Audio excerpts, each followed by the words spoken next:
Esses últimos provérbios que nós estamos lendo está nos ajudando a entender muitas coisas que estão acontecendo ao nosso redor. Hoje vamos ler Provérbios 29. Como sempre, nós começamos a nossa meditação com uma oração e entregando a Deus ela para que Ele possa nos iluminar. Vamos lá? Deus, em o nome de Jesus, eu tenho certeza que a Tua graça infinita e a Tua misericórdia já nos alcançou. E o Senhor está aqui conosco para nos alimentar e nos fortalecer por meio da Tua palavra. Por isso, fale conosco e nos ajude a entender melhor a Tua palavra. Amém. Versículo 1. O homem que muitas vezes repreendido endurece a cerviz.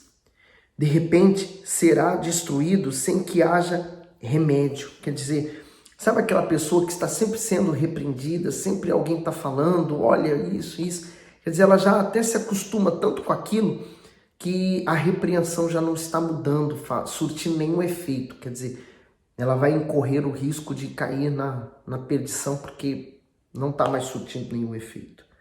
No 2.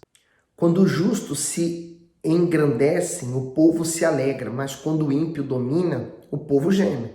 O comentário diz a influência do representante. A situação do povo é reflexo do seu líder. Isso se aplica também às empresas e demais instituições.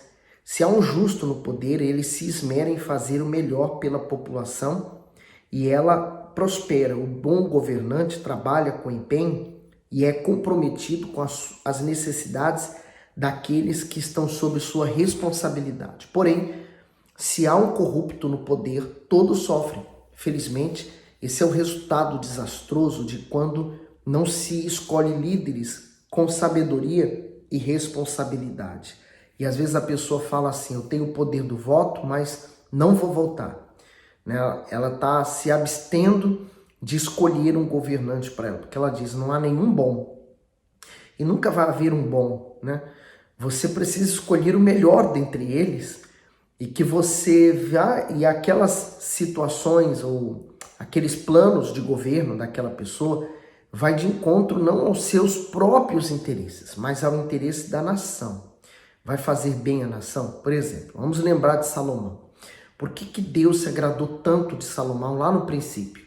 Porque a vontade dele de governar não era ser mais rico ou ultrapassar o poder do seu pai, não era nada disso, mas o que ele queria era ter muita sabedoria para abençoar o povo de Deus. Então, o governante, um líder político, um empresário e quem for uma liderança qualquer numa instituição ou fora dela, ela precisa entender que ela está ali como um poder que Deus conferiu para ajudar outras pessoas. Então, se há um ímpio, a nação sofre.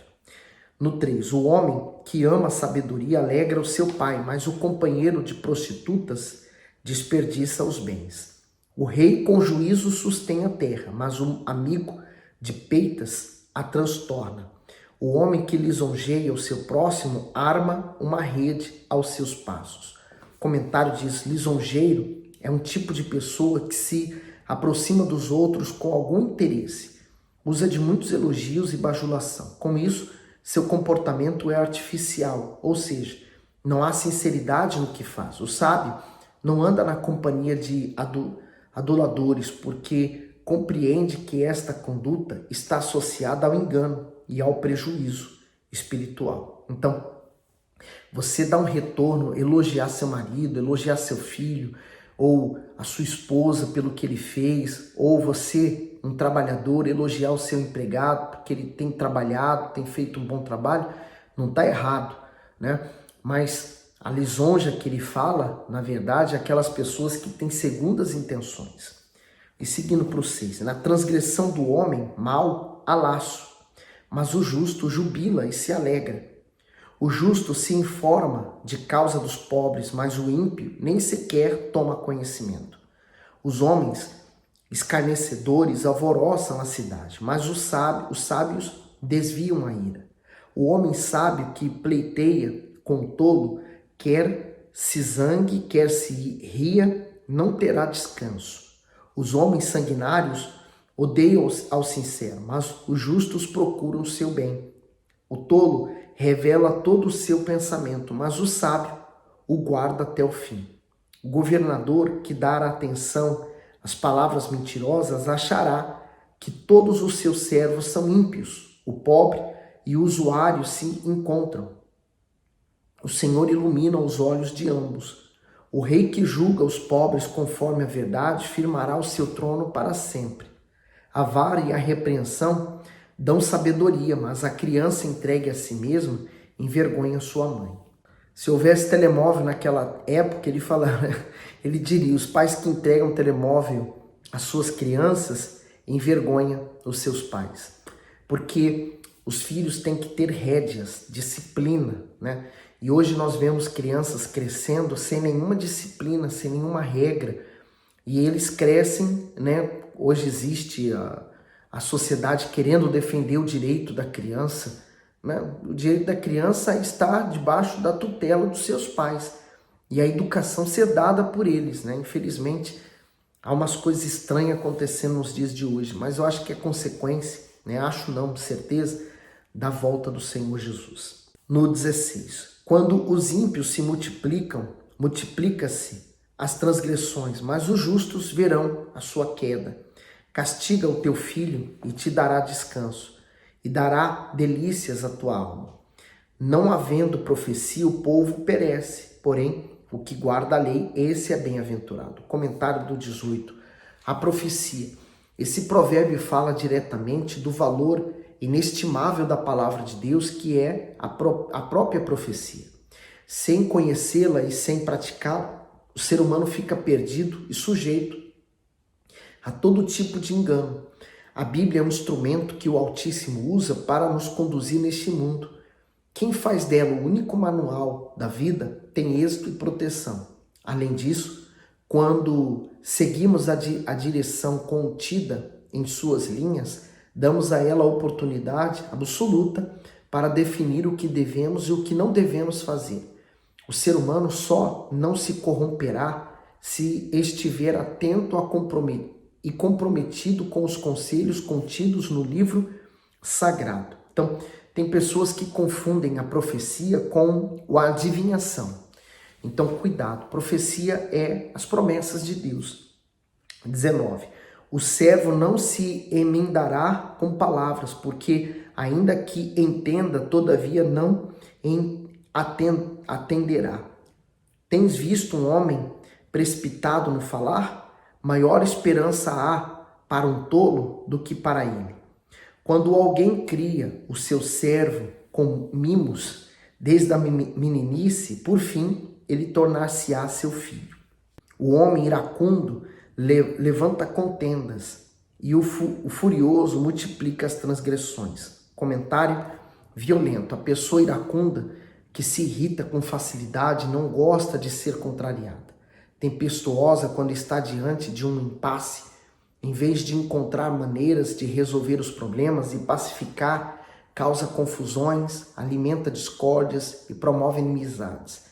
Dominando sua fúria, o iracundo esbraveja suas verdades e frustrações. Com isso, provoca hostilidade, afasta os que pacientemente tentam ajudá-lo e se prende à amargura e à solidão. Assim como a mulher, também o homem, né? Ele também é rejeitado. 23. A soberba do homem o abaterá, mas a honra sustentará o humilde de espírito. O comentário diz soberba e humildade. Arrogância impede a pessoa de enxergar o quão perdida está em seus próprios caminhos. Logo, ela não consegue compreender que precisa de ajuda. Por outro lado, o humilde de espírito reconhece suas falhas e limitações. Por isso, não tem dificuldade em assumir suas fraquezas, a fim de ser socorrido. Portanto, há uma grande diferença entre o arrogante e o humilde, pois enquanto o primeiro é abatido no seu orgulho, o segundo é sustentado e honrado pelo Altíssimo. Seguindo o texto, o que tem parte com o ladrão odeia sua própria alma, ouve maldições e não denuncia. O temor do homem armará laços, mas o que confia no Senhor será posto em alto retiro. Muitos buscam o favor do poderoso, mas o juízo de cada um vem do Senhor. Abominação é para os justos, o homem iníquo, mas abominação é para o iníquo, o de retos caminhos. E agora vamos dar início ao livro de Eclesiastes, livro também escrito pelo próprio rei Salomão, né? E ele começa assim, ó: palavras do pregador, filho de Davi, rei em Jerusalém. O comentário daqui diz pregador. No hebraico, essa palavra significa pessoa que convoca assembleia em Israel. Dessa forma, o rei Salomão, filho de Davi, em uma posição de autoridade, conclama o povo a ouvi-lo. De igual modo, o Senhor convida todos a conhecerem os ensinamentos de vida contidos em sua palavra. Aqueles que entendem a importância das Escrituras e consideram seus conselhos recebem ânimo, vigor e salvação. O 2. Vaidade de vaidades, diz o pregador. Vaidade de vaidades, tudo é vaidade. O comentário diz vaidade. Eclesiastes tem autoria atribuída a Salomão, que o teria escrito no final de sua vida. O livro contém profundas reflexões de um rei experiente, dotado de uma sabedoria singular.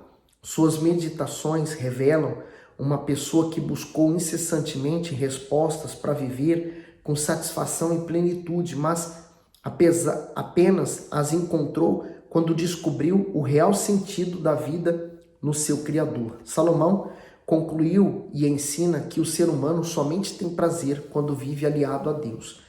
Assim, qualquer tentativa de encontrar felicidade distante do Senhor não passará de vaidade, isto é, de futilidade cobiçadas pela natureza humana.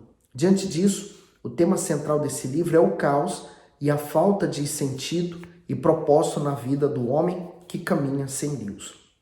Eu acredito que ele ainda escreveu esse livro quando estava ainda bem com Deus, porque no final nós vamos perceber que ele se perdeu demais por causa das mulheres com quem ele casou. E esse livro ele é tão atual, que as pessoas deveriam ler ele hoje para entender o comportamento delas, né? Por exemplo, as redes sociais está cheio de pessoas que esbanjam vaidade, mas futilidade, porque elas continuam se sentindo vazias depois disso, né?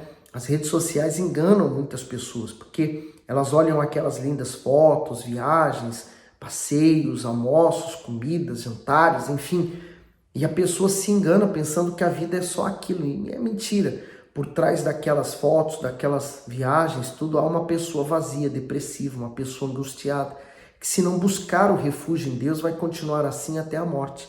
Então, cuidado para não viver uma vida de vaidade, uma vida vazia. O 3. Que proveito tem um homem de todo o seu trabalho que faz debaixo do sol? O comentário diz, herança proveitosa. O pregador pergunta qual o propósito de trabalhar tanto e construir patrimônio considerável se nada pode ser levado deste mundo após a morte. Ainda que o ser humano protagonize feitos notáveis e o seu labor lhe proporcione uma vida abundante, os benefícios das suas realizações não acompanharão quando sua vida se findar. Lucas 12, do 16 ao 21 diz, e propôs-lhe uma parábola dizendo, a herdade de um homem rico tinha produzido com abundância, e ele arrazoava consigo mesmo, dizendo, que farei? Não tenho onde recolher os meus frutos. E disse, farei isto, derrubarei os meus celeiros e edificarei outros maiores, e ali recolherei todas as minhas novidades e os meus bens. E direi à minha alma, alma, tens em depósito muitos bens para muitos anos, descansa, come, bebe e folga. Mas Deus lhe disse, louco, essa noite te pedirão a tua alma e o que tens preparado para quem será? Seguindo o texto do bispo, o comentário, por isso, ainda que o sustento das próprias mãos seja uma necessidade, o trabalho seja algo que lhe atribua sucesso, o investimento na vida espiritual é imprescindível, pois é isso que garantirá a herança eterna e desfrutável no porvir.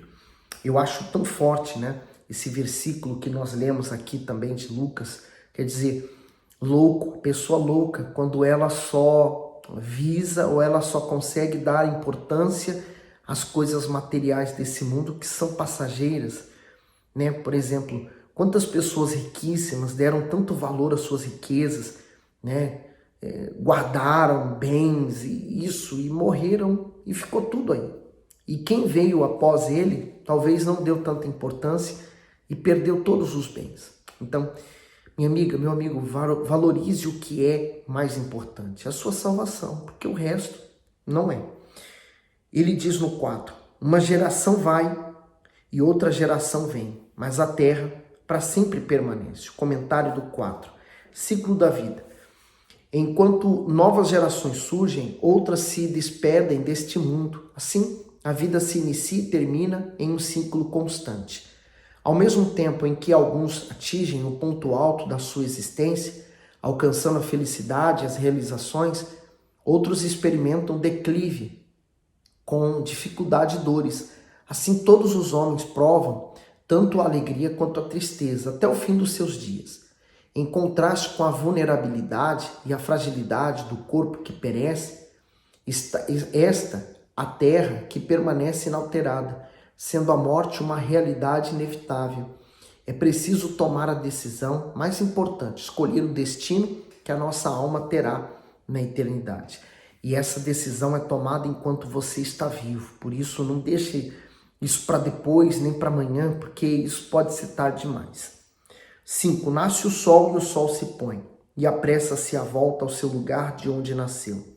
O vento vai para o sul e faz o seu giro para o norte. Continuamente vai girando o vento e vai e volta fazendo os seus circuitos.